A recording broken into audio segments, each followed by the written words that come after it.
वृद्धाश्रम कि होस्टेल? आउनुहोस् म तपाईँलाई मेरो विद्यालय बेलाको एउटा कथा सुनाउँछु। म पोखरामा हुर्केको, पढेको र मेरो विद्यालयमा धेरै चाहिँ गुरुङ केही मगर साथीहरू हुनुहुन्थ्यो। बाहुनहरू त्यति धेरै थिएनौँ, मेरो कक्षामा त 2-3 जना मात्रै थियौँ। अधिकांश साथीहरू त्यति बेला हामी बोडस भन्थ्यौँ, तर होस्टेल बस्नुहुन्थ्यो।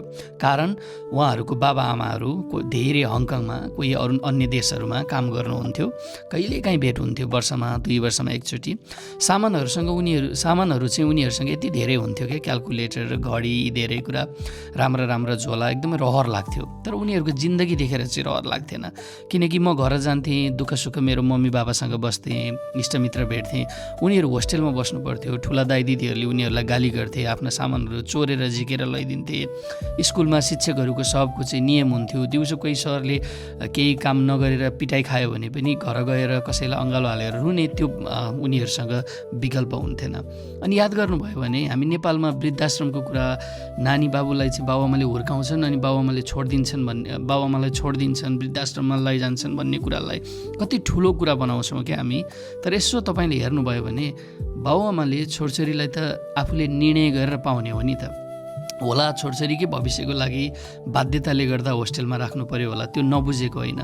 तर त्यसले बाल मनस्तिष्कमा हुन्छ नि कस्तो असर पर्छ होला, त्यसले कति चाहिँ ठुलो प्रभाव पार्छ होला बाबुआमाको माया दैनिक रूपमा नपाउनु। तपाईँले यसो हेर्नुभयो भने जब बालबच्चा ठुलो हुँदै जान्छन्, सुरुमा उनीहरूले आफै काम गर्दैनन् अनि आफै चाहिँ आफ्नो चाहिँ हुन्छ नि दिसा पिसाब पनि आफै अम्काउने, खाना आफै खाने, कपडा आफै लाउने, त्यस्तो बन्दै जान्छन्। तर हामी जति बुढो बन्दै जान्छौँ उति बुढो मान्छेहरू खाना आफै गर्न छोड्ने, दिसा पिसाब तर्काउन छोड्ने। त्यही भएर बालबालिकालाई हेर्नु भनेको हरेक वर्ष बालबालिका आफै ठिक हुन्छन् भन्ने एउटा हुन्छ।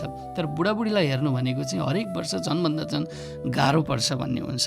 हामी नेपाली समाजमा वृद्धाश्रमलाई एकदमै चाहिँ हुन्छ नि एकदमै घृणा जस्तो सोध्छौँ क्या। तर विकसित देशहरूमा पनि एल्डरली केयर हुन्छ, त्यहाँ बुढाबुढीहरू मेल्छन्, खेल्छन्, उनीहरूको खेल्ने कुरा हुन्छ, बुढाबुढीसित कुरा मिल्छ। सबैजना उस्तै उमेरको, काम नगर्ने उमेरको भएपछि उनीहरूको धेरै कुरा पनि मिल्छ। नेपालमा पनि भजन गाउँदै, रमाइलो कुराहरू खेल्दै, चेस खेल्दै, विभिन्न कुरा गर्दै, यस्ता कुराहरू हामी भोलि बुढाबुढी हुँदाखेरि पनि कसैको त छोरछोरी पनि हुँदैनन्, भए पनि एउटा दुईटा हुन्छन्। सबै छोरछोरीले नै बाबुआमालाई हेर्न सक्छन् भन्ने सम्भव छैन। तर हामीले यो समाजमा छोरछोरीलाई होस्टेल राखेको कुरा भावनात्मक रूपमा रुँदैनौँ, गीत बनाउँदैनौँ। तर बाबुआमालाई चाहिँ वृद्धाश्रममा राखेको बारेमा गीत बन्छ, रियालिटी सो कार्यक्रमहरूमा आँसु बग्छन्, मान्छे आँसु पुग्छन्।